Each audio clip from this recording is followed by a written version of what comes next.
Inihahandog ng Radio Maria at ng Commission on Youth ng Diocese ng San Jose Nueva Ecija ang programang UCAT on Air.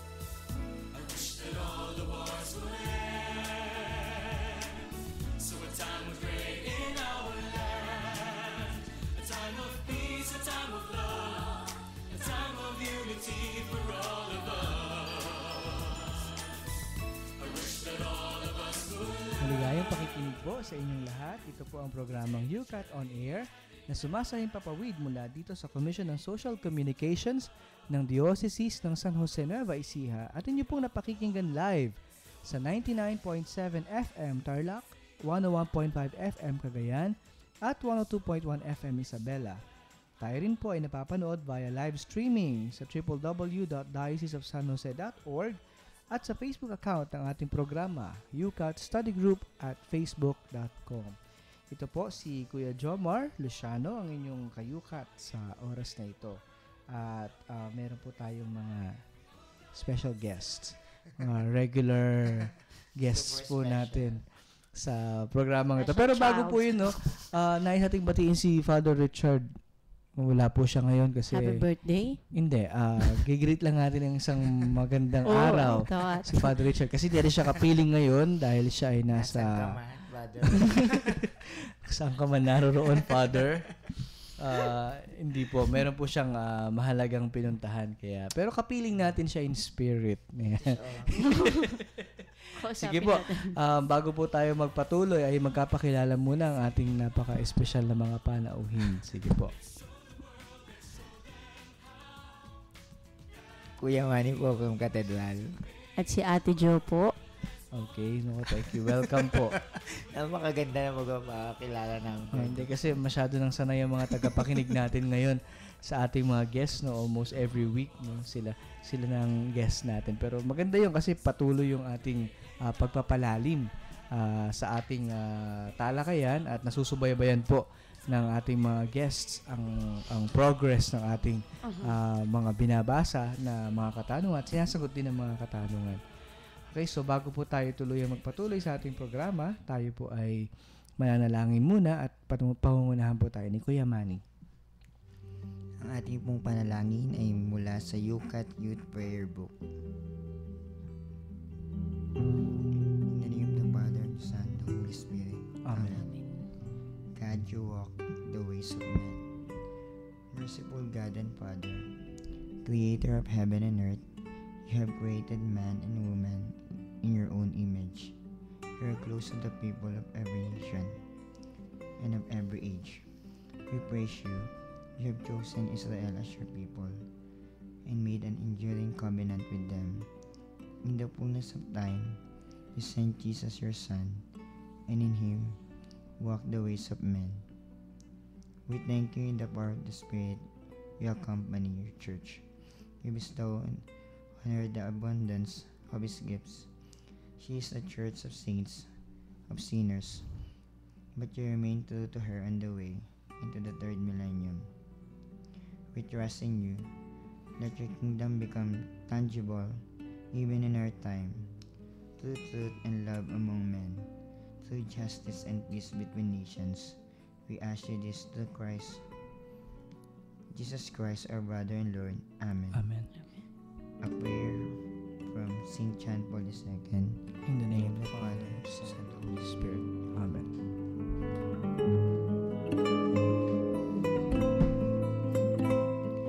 Thank you, Kuya Manny, na maraming salamat po sa inyong patuloy na pakikinig at pagsubaybay.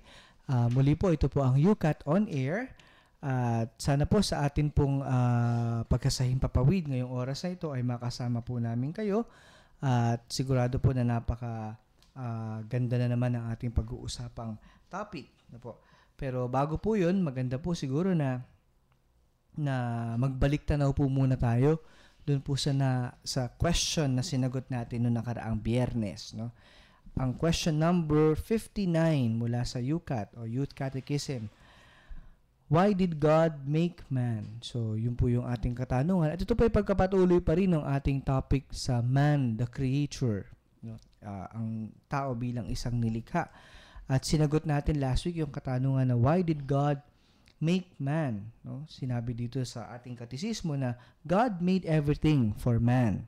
Man, however, who is the only creature on earth that God has willed for its own sake, was created in order to be blessed. So, nung nakaraang linggo, pinagnilayan natin yung ano ba yung purpose natin dito sa mundo. Bakit ba nilikha tayo ng Diyos dito sa mundo?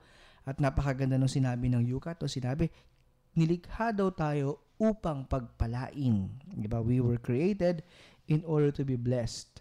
And this happens when he knows, loves, and serves God and lives in gratitude toward His Creator.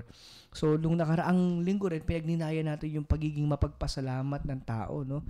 Na tayo ay nilikha upang pagpalain, pero nangyayari lamang ito kapag meron tayong kaalaman, merong pag-ibig, at napaglilingkuran natin ang Diyos at namumuhay tayo ng may pasasalamat sa ating tagapaglikha. Napakaganda nung sinabi ni Father Richard nung nakaraang linggo, no, na hindi tayo nilikha ng parang wala lang, no? Tayo ay ninais, no? We are willed, pinag-isipan at minahal. So, yung mga bagay na yun yung dapat nating isaloob sa pagninilay natin tungkol sa katanungan na ito. Yung tayo ay nilikha kasi ginusto ng Diyos na nandito tayo, no? Hindi tayo nagkataon lang. Hindi ito by chance. No? Kung hindi, ang purpose natin ay pagpalain at mahalin at paglingkuran ng Diyos. No?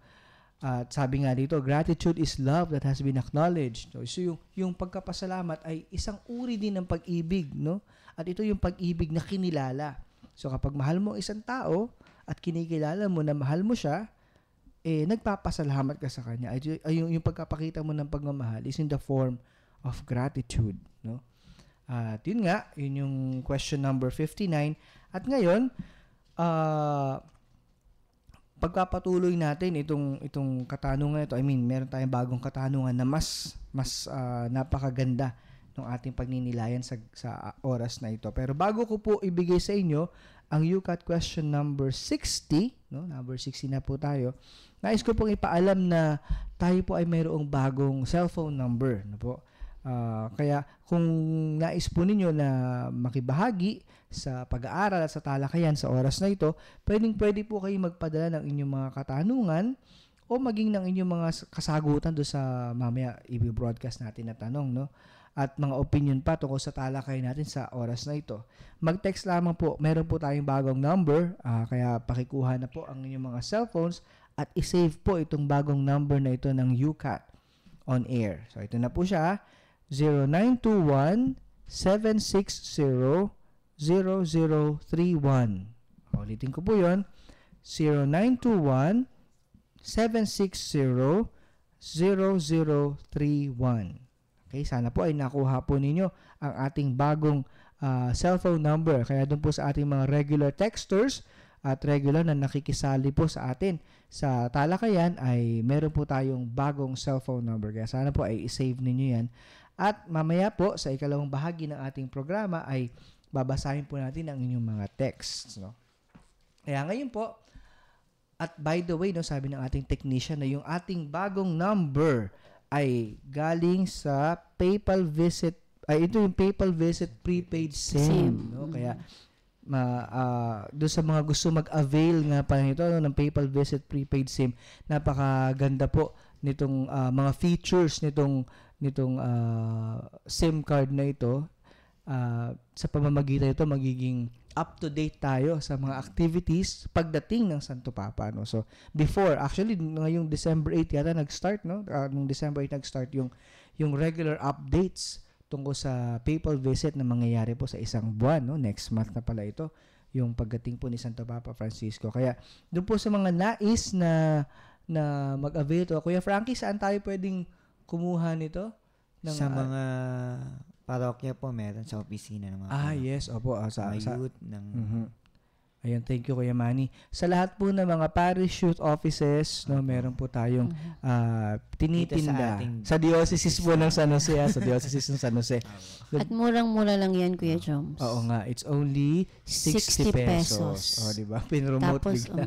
at hindi lang yun, magiging updated ka pa. Tsaka Sa yan na lahat rin ng gagamitin mga- yung text blast ng diocese natin kay Oo. Joms. Oo nga. Kaya doon sa mga nakikinig po ng mga youth ng Diocese ng San Jose, kung nais nyo pong maging updated din, no, sa pagdating ng Santo Papa at sa mga activities ng Youth Commission ng Diocese, bili po kayo nitong Papal Visit prepaid SIM na mabibili po sa mga opisina ng inyong mga parokya sa halagang 60 pesos. Ayan, nakapag-promote na tayo, Kuya Manny.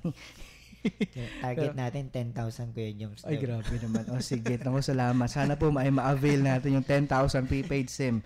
Kaya yun po, ulitin ko po yung number bago na po ang ating UCAT on-air number. It's 0921-760-0031. Okay? At mag-text lang po kayo. Kaya ngayon po, dadako na po tayo sa pagkapatuloy na ating programa at babasahin po ni Ate Jo ang ating UCAT question number 60 na pag-uusapan po natin sa gabing ito. Okay, so ito po ang question number 60. Why is Jesus the greatest example in the world? Sa Tagalog, Kuya Manny. Dati ako yung nagkatagalog dahil wala si Father Richard, ikaw ngayon na magtatagalog. Why is Jesus the greatest example in the world? Bakit daw si Jesus ang pinakamagandang example na pinakamagandang example tinagalog na halimbawa Ayan. Sa mundo. Sa mundo. Okay, bakit daw si tinatanong Jesus? pa ba yung Kuya Joms? Maganda nga. Actually, May mga hindi pa nakakaalam. dapat talaga pag-usapan natin kahit na napaka-obvious naman ng kasagutan sa Makalimutan yung sa sinabi tanong ko. na yan. No? Why is Jesus the greatest example? Siguro maganda, sabi dito na bakit si Jesus ang pinakamagandang halimbawa, no, modelo na dapat tularan sa dito sa mundo, no.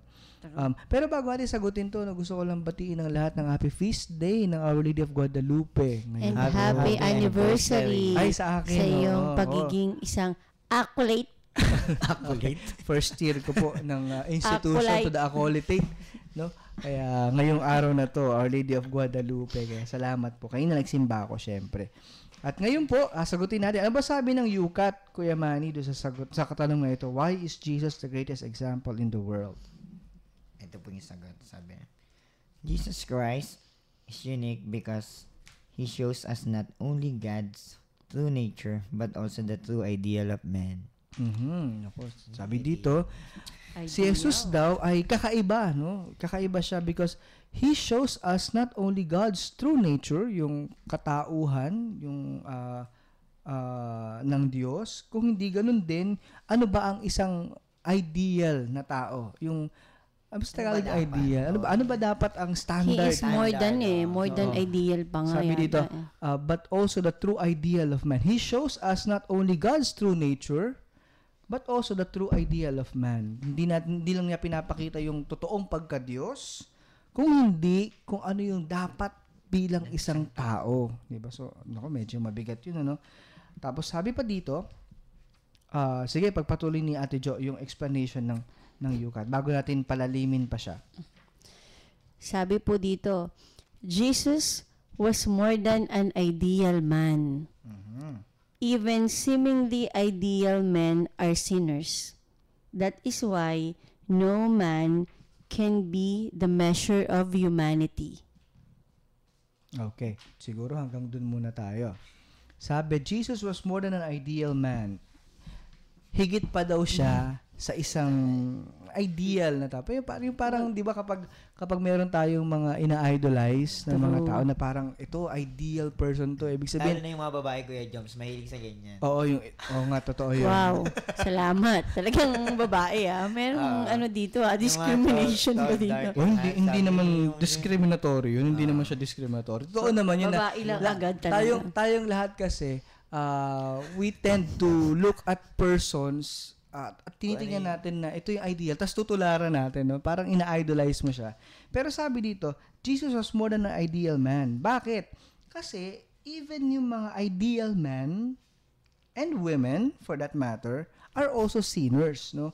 Even seemingly ideal man, yung bang parang ideal sila, pero ang katotohanan nun, sila rin ay makasalanan. Yun yung level up ni Jesus. Yun yung kaibahan niya sa atin.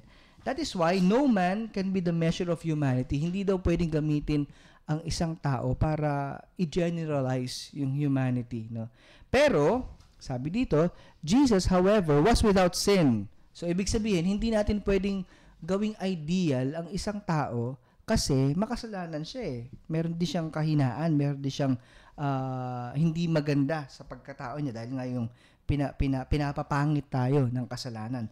Pero yun yung kaibahan ni Jesus. Sa kanyang pagiging tao, siya ay walang kasalanan. No? Hindi siya nagkaroon ng kasalanan at wala siyang kasalanan. And we cannot know what it means to be a man and what makes man infinitely lovable in the truest sense of the word except in Jesus Christ. No? Hindi daw natin maiintindihan kung ano ibig sabihin ng pagiging tao at kung bakit ang mga tao ay infinitely lovable in the truest sense of the word kung hindi sa pamamagitan ni Jesus na nagbigay sa atin ng halimbawa. No? Sabi ni St. Paul, Jesus Christ in every respect has been tempted as we are, yet without sinning. No? Ibig sabihin, sa kanyang pagiging tao, tinutukso rin si Jesus, pero hindi siya nagkasala kailanman. No? At sabi dito, Jesus, the Son of God, is the authentic, true man. In Him, we recognize how God willed man to be. So, kung titingnan po natin, kaya yung sagot do sa question number 60, why is Jesus the greatest example in the world? Dahil po dito, sabi ng explanation ng UCAT, in Him, we recognize how God willed man to be.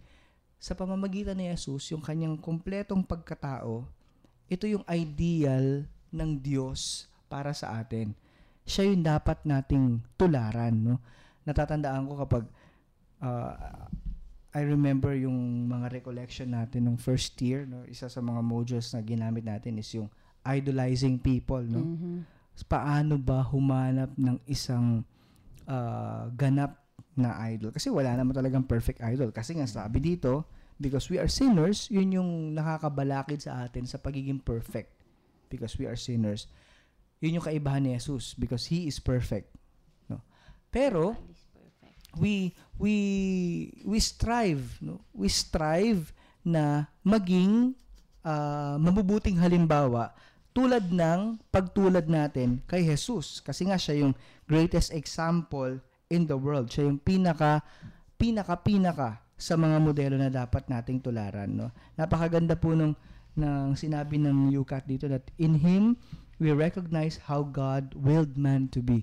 Paano ba tayo dapat maging tayo?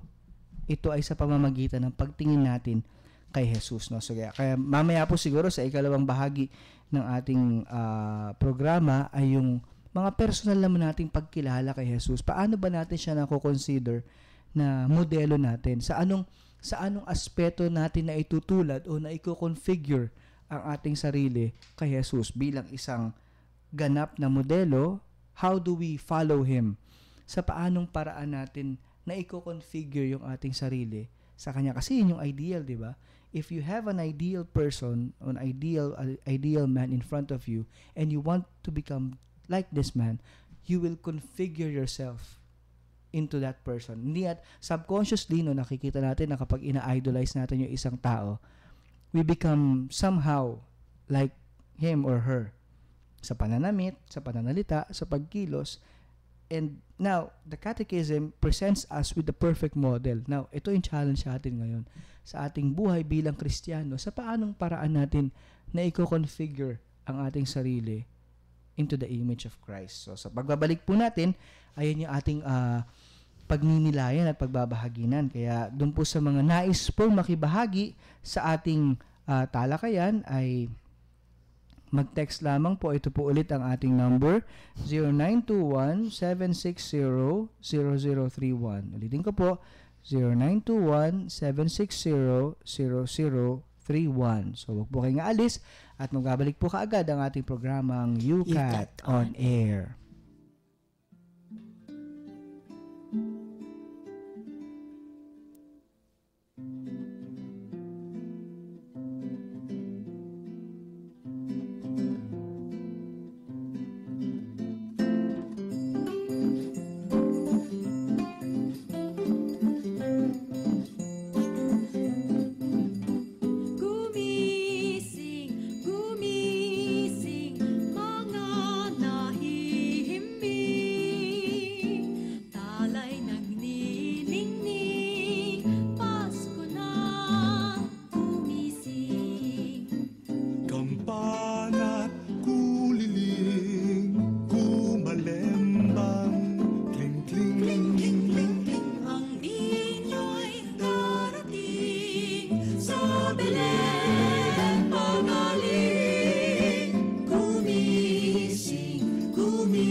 Nagbabalik po ang programang UCAT on Air. Ito pa rin po si Kuya Jomar, Kuya Manny, At Ate Jo. ayan, napakaganda po ng ating awit na pinatugtog ni Kuya Frankie, no? Nagising ako.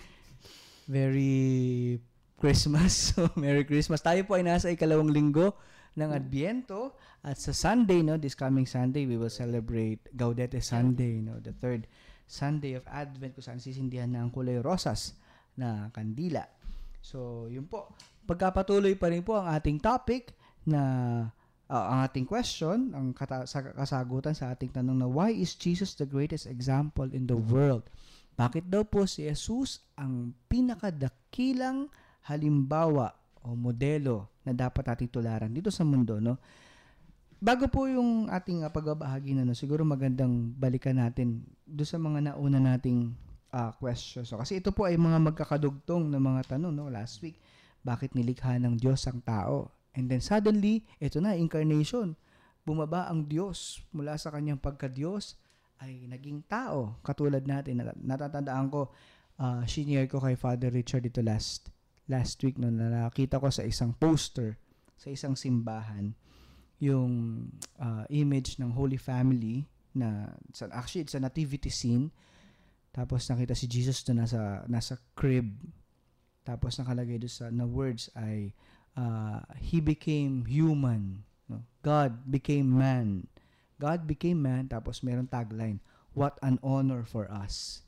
Ibig sabihin, ang Diyos naging tao, isang napakalaking karangalan, hindi sa Diyos, kundi sa ating mga tao. Imagine mo, isang Diyos na inakap ang ating pagiging tao, no? Ganap na pagiging tao. Kaya napakagandang makita natin sa pananaw na ito na dahil naging tao ang Diyos, binigyan niya ng dignidad yung pagiging tao. Kaya nga sinabi ni Father Richard, natatandaan ko last week, no, sinabi niya na ito yung ikinagalit ni Lucifer. Kung bakit siya parang nagrebelde sa Diyos. Kasi hindi niya matanggap na dahil naging tao ang Diyos, yuyuko siya sa tao. Kasi mas mataas ang level ng mga anghel kaysa sa mga tao. So parang hindi niya matanggap na teka, yung Diyos naging tao. So, ibig sabihin, dahil tao siya at Diyos siya, yuyuko ako sa Kanya. Pero, yumuyuko ako sa isang tao. So, parang yun yung hindi niya ma-reconcile sa sarili niya. That's why he rebelled. Pero, ganun pa man, yung ginawang incarnation, the reason for the incarnation is love. Walang iba. Dahil mahal ng Diyos ang tao, ginakap niya yung ating pagkatao, bumaba siya sa ating pagkatao, naging katulad natin, no? According to St. Paul, he became like us except for sin. No? Naging katulad natin siya maliban sa lahat ng bagay maliban sa kasalanan. So, ibig sabihin, yung kanyang pagiging tao, ginawa niyang ganap ang pagiging tao natin. He wanted us to be perfect just like him who is perfect. Pero dahil nga sa kasalanan na nagpapapangit sa atin, yun yung nakakapigil. Pero hindi pa rin to balakid para mapalapit o maging tularan natin siya. And this is where we enter this question. No? Sa paanong paraan po ba natin na isasabuhay yung pagiging katulad natin kay Jesus? Kasi di ba siya nga yung ideal eh. Siya yung idol natin, siya yung gusto nating tularan. Pero in what ways do we experience being Jesus to others? No? Paano natin na i-configure yung ating sarili na maging kamukha nung Jesus na ito na naging tao, na ideal na tao. Kasi just like what I mentioned before, no, na kapag nagiging idol natin ng isang tao, subconsciously, gustong gayahin. Yes, we become like this person. Natatandaan ko nung high school ako, no, usong-upo si Jolina Magdangal nun eh. Gusto mo si Jolina? Usong-uso si Jolina. Akala ko gusto mo si Jolina. Usong-uso po si Jolina Magdangal. Di ba yung ang TV pa nun eh. Marvin, mga ganun. Nag-aaral ako sa Catholic school at tawag doon, very conservative yung mga madre nun. Kaya nung nauso yung pananamit ni Jolina, yung mga babae sa amin, nagulat kami bigla na lang merong siya yung nagpauso ng isang kulay lang na buhok na gano'n, biglang may mga gano'n na. So, ibig sabihin, ginaya lang yung dingpis naman sa kanya. Ibig sabihin, kung ano yung ginagawa ng idol mo sa pananamit man o sa pagkilos man, subconsciously ay natutularan natin. So, siguro maganda dito natin tingnan, no? Dahil tayo madalas tumitingin lang tayo sa tao, sa kapwa-tao natin, which is natural sa atin. Pinipresent sa atin ng ating pananampalataya na si Jesus na tao, naging tao, katulad natin, is the ideal example na dapat nating tularan. So, siguro maganda pagbahaginan po natin, no, sa paanong paraan ako nagiging katulad ni Jesus na idol ko, na dapat idol ko. Sige po. Si Kuya Manny muna daw. Ako muna talaga. Kasi Kuya James, kung hindi naman si Jesus yung ideal man mo ngayon, kasi magbabago araw-araw eh. Kunyari, itong tao na tong ideal man mo ngayon, pero bukas, iba na naman. Hindi po katulad ni Jesus na consistent. May forever, parang ganun. Ngayon, Kuya James, parang nakikita kong yung sa, di ba, nasa pagpa-practice teaching na ako ngayon. Di ba, sobrang yung pagbibigay ng impormasyon, yung pananalita mo, yung ganun, tsaka yung pagmamahal, doon pa rin po sa akin kasi yung pagmamahal mo sa mga estudyante mo. Yun pa rin kasi yung Kristo talaga, doon pa rin po talaga umiikot kung paano ka magsalita, hindi ka makakasakit. Yung mga ganun. Okay. Parang katulad ng sinabi nga, no, na we are created in God's likeness and image, which is love, no? At yung pagiging tao ni Jesus ay bunga rin ng pag-ibig. So parang if we share love no? Kapag magdi-divide yan, magmumultiply. Oo, tama. Pag dinivide mo sa sarili mo, you become Christ to others, no? Parang ipapakita mo sa kanila yung kaanyuan, yung katauhan ni Kristo. Nice. Thank you, Kuya Manny. Sige po, si Ate Jo.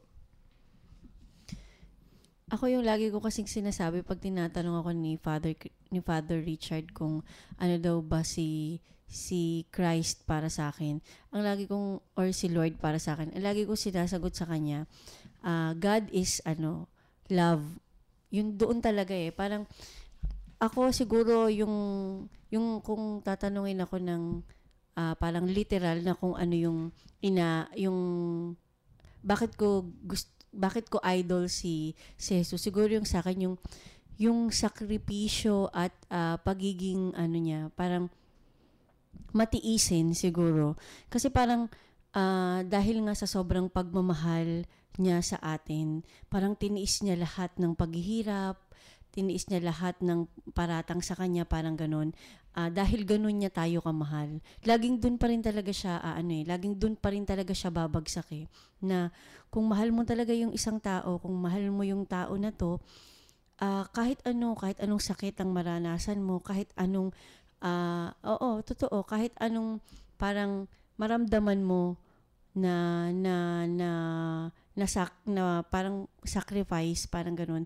Lagi mo pa rin iisipin, mahal ko kasi tong taong to So, magagawa ko lahat ng bagay kapag nandun yung pagmamahal mo talaga sa tao.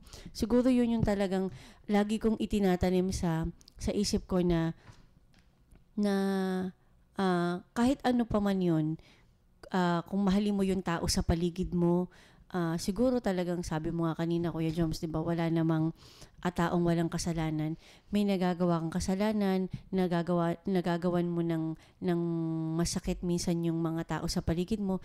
Pero in the end, ang mangyayari pa rin is magiging okay pa din magkakaroon pa din ng maayos na relationship dahil lagi siyang mauuwi dahil mahal mo yung tao mahal mo pa rin talaga siya. Parang ganun. So, ang galing parang everything is bounded, no? Or nababind ng pag-ibig, no? Ng pagmamahal. So, parang ito kasi si Jesus kasi is love incarnated is pag-ibig na naging tao. Actually, sabi nga, di ba, wala namang ibang pwedeng magawa ang Diyos kundi magmahal. Wala nang iba, magmahal lang. At ito nga, si Jesus, pag-ibig na naging tao. Love that became man with flesh. No? Sabi sa Second Vatican Council, no, in reality, it is only in the mystery of the Word made flesh that the mystery of man truly becomes clear. Pag naiintindihan natin yung pagiging tao ng salita, saka lang natin maiintindihan yung kahalagahan natin o yung misteryo ng pagiging tao natin, nagiging malinaw para sa atin. No? At sabi ni Saint Athanasius, Saint Athanasius the Great, one of the fathers of the church, he became what we are so that he might make us what he is. So parang yun, sinasummarize doon yung ating topic ngayon. No? He became what we are. Naging tao siya, katulad natin, para maging katulad natin siya. So, he magawa niyang katulad natin siya. He might make us what He is. Napakaganda, napaka-reassuring na yung Diyos, no, sa gitna ng ating pagiging makasalanan, no, He still chose to become like us, except for sin, para yung perfection niya, makuha rin natin someday. At saka parang andun kasi yung hangarin niya na tayo ding lahat is maging katulad niya talaga.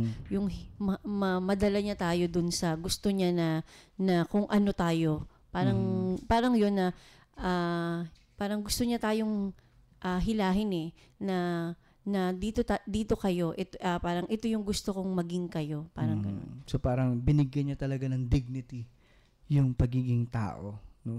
Imagine mo, Diyos, naging parang sa ngayon, actually, ito nga, i-celebrate natin ang Christmas, no? When He became man like us, no? When He was born, just like each and every person, no? Bawat isang human being ay ipinanganak. So, katulad ng isang tao, ipinanganak din siya. At i-celebrate natin itong misteryong ito ng incarnation, no? Malapit na, ilang araw na lang. actually 13 days, no? 13 Mhm. days before 13 Christmas, days. kung saan isa-celebrate natin itong napakalaking pagpapakita ng pagmamahal ng Diyos.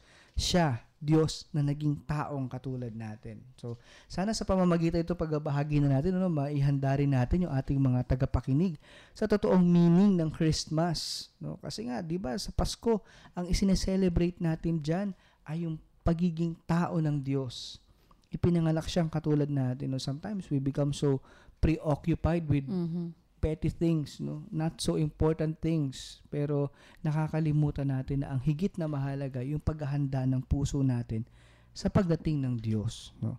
Hindi na ulit siya ipapanganak sa sabsaban, di ba? Nangyari na yun, pero ipapanganak siya sa puso natin. Kaya dapat ihanda nating mabuti yung sarili natin sa pagpapanganak niya. Every year we are reminded with this fact that God loves us. He so loved us that His Son became like us. No? Napakagandang, what a beautiful thought.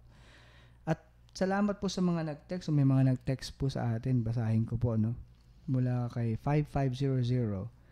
Sabi po niya, si Den. No? Good evening po, Den po ito. Para sa akin po, kung bakit si Jesus ang maganda example, sa akin po, kasi siya ang napaka-ideal na tao. Kumbaga po sa hulmahan, siya ang dapat na gawing hulmahan at siya lamang ang dapat na hulmahan. Paghulmahan o tularan. O, parang mold. No? Di ba parang...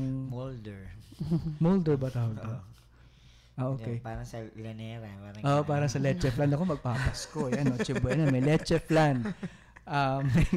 Merong hulmahan. No? Na, oblong yun, di ba? O minsan bilog. No? Oblong. At kung ang hulmahan mo ay si Jesus, imagine mo kung ang hulmahan mo ay si Jesus, you become configured like Christ. Napakaganda nung pagbabahagi ito ni Denden. Thank you, Denden, no? Kapag ang ginawa mong hulmahan ay si Jesus, you become like Him. No? Kaya nga sana tularan natin, no? Gawin nating hulmahan si Jesus, sabi nga ni Denden. Parang llanera lang, no? Sabi naman ni 0181, sabi po niya, siguro sagot niya to doon sa tanong, no? Ang sagot niya, dahil po siya ang pinakadakilang tao sa mundo at siya ang nagturo ng pagmamahal sa Diyos. Di ba? Sa kanyang pagiging tao, yun nga, tinuruan niya tayo kung paano talaga mahalin ng Diyos. So, hello po, good evening. Sabi niya, first time ko pong makinig sa inyo. Ayan. Salamat po. God bless us all. Hindi siya nagpakilala from 0181. So, yun. So, salamat po sa mga nag-text sa atin. No? Napakagandang thought talaga nung sinabi natin na He became what we are so that He might make us what He is. No? That's Saint Athanasius, from Saint Athanasius. Kaya, sige po, muli po tayong magkakaroon ng maikling break at wag po kayong aalis sapagkat magbabalik pa po ang programang UCAT on Air.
Nagbabalik po ang programang UCAT on Air. At ito pa rin po si Kuya Jomar.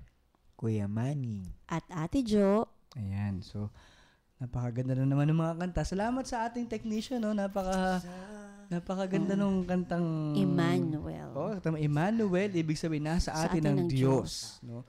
Saktong-sakto sa topic natin na ang Diyos naging tao at dahil siya ang pinaka-ideal na tao, dapat natin siyang tularan, no? So, sa lahat ng bagay, sa lahat ng aspeto, sa lahat ng yung kanyang buong pagkatao, we strive to become like Jesus, no? Like him, no? At siguro sa bahagi pong ito, tayo po ay darako na sa paglalagom tungkol sa ating napag-usapan sa UCAT question number 60. Ano po? Why is Jesus the greatest example in the world? No? So sabi nga po ng UCAT, sabi Jesus Christ is unique because He shows us not only God's true nature but also the true ideal of man. No? Ano ang pinaka ganap na halimbawa ng pagiging isang ganap na tao ay si Jesus at ibinigay siya sa atin ng Diyos upang matularan natin siya, no? Sabi nga na kahit na even yung mga ideal men and women are sinners, pero yan ang kaibahan ni Jesus, kaya hindi natin pwedeng gamitin ng isang ordinaryong tao para maging tawag doon, para maging standard, no? Kasi makasalanan din yan, no? Even sabi nga ni Pope Francis, no, nung tinanong siya ng isang interviewer, i-describe mo ang iyong sino ba si Cardinal Bergoglio, sino ba si Pope Francis? Ang sinagot niya, I am a sinner. No, parang ina-acknowledge even ng ating Santo Papa yung kanyang kahinaan, no, bilang isang tao. Pero si Jesus, yun ang kaibahan natin. Ipakaibahan niya sa atin, no. Siya ay walang kasalanan. At dahil sa kanyang pagiging perpekto, although katulad natin siya, maliban sa kasalanan, siya yung nagkapakita sa atin ng ganap na halimbawa ng totoong pag-ibig, no? Ang tao dapat ay lovable, no? Sabi nga dito, man should be infinitely lovable, no? At dahil siya ang anak ng Diyos, yung kanyang pagiging Diyos ay hindi nabawasan sa pamamagitan ng kanyang pagiging tao, no? Yung kanyang pagiging Diyos ay hindi nabawasan dahil naging tao siya. Sa bagkus, binigyan niya ng malalim at malaking dignidad ang pagiging tao ng isang tao dahil siya na Diyos ay naging katulad natin, at sabi nga ni Saint Athanasius, He became what we are so that He might make us what He is, no? So naging katulad natin siya para siya mismo ay gumawa ng paraan na maging katulad natin siya. Tamang-tama po itong topic natin sapagkat malapit na po nating i-celebrate ang kanyang birthday, yung araw kung saan yung Diyos ay naging taong katulad natin, no? Sabi nga ng kanta, Emmanuel, God is with us. So sana sa pamamagitan po itong pagbabahagi na natin ay somehow na tulungan namin kayo na makita yung kahalagahan talaga, no? Pahalagahan natin yung araw na naging tao ang Diyos. Kasi sa pamamagitan ng araw na ito, hinakap ng Diyos ang ating pagkatao, although imperfect yung pagiging tao natin because of sin, pero ganun pa man, inakap niya ang ating pagiging tao to show His infinite love sa ating lahat. So sana sa mga darating na araw ay patuloy pa rin nating paghandaan yung pagdating ng Kapaskuhan, i-celebrate ito ng may diwang tama, no, sa tamang diwa. Ibig sabihin, mas mahalaga po dapat yung paghahanda ng sarili at yung pagkilala talaga do sa pag-ibig ng Diyos na ipinakita niya sa pamamagitan ng kanyang pagiging taong katulad natin. Yun nga, sineselebrate natin itong Christmas. Natatanda ko sa Facebook, may nakita ako, no? The real meaning of Christmas is Christ, no? Ang totoong ibig sabihin ng Pasko ay si Kristo. Kaya nga Christmas eh. Hindi mo pwedeng tanggalin yung Christ do sa Christmas. Otherwise, it becomes meaningless. So, dapat, ang sentro talaga natin ay si Kristo, not anything else. Siguro yung iba, ano na lang yun, palamuti na lang. No? Secondary na lang. No? Hindi naman din natin sinasabi to para wag pumunta yung mga inaanak natin sa atin, ano? Pero mahalaga rin po yun na yung po sa mga inaanak, no, na magbigay pugay sa mga ninong at ninang, bumati bago humingi ng aginaldo. Kakalimutang magmano at bumati sa ninong at ninang at sa mga magulang, no? Baka may humabol yata, Kuya Manny, na text. Oo nga, meron nga po. At siya po ay si Catherine, no? Mula kay Catherine Lakad, sabi po niya, dahil siya po ay marunong magpatawad, umunawa at hindi nakakagawa ng kasalanan. Kung lahat ng tao tutularan siya, siguro wala nang aaway na tao. Totoo, di ba? Gusto ko yung nang-aaway na tao.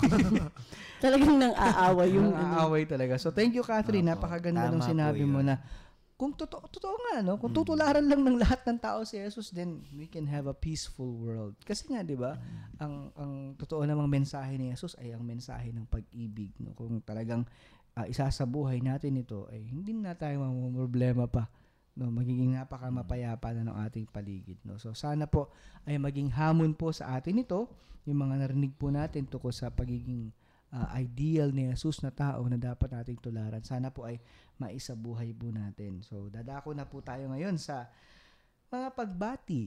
Ayan. Sige nga po. Pero bago po yun, ako muna, okay lang? Sige. Nais ko pong pasalamatan yung una, yung mga nag-text sa atin. Thank you po. Si Catherine, si Denden. At yung isa pa, 3 lang sila eh.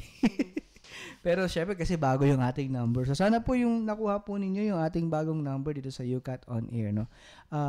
Nais ko pong pasalamatan at patuloy na batiin yung mga members ng Diocesan Youth Coordinating Council ng Diocese ng San Jose. Sana po ay tinatangkilik natin ang PayPal Visit Prepaid SIM, no? Naman tinatarget ang 10,000.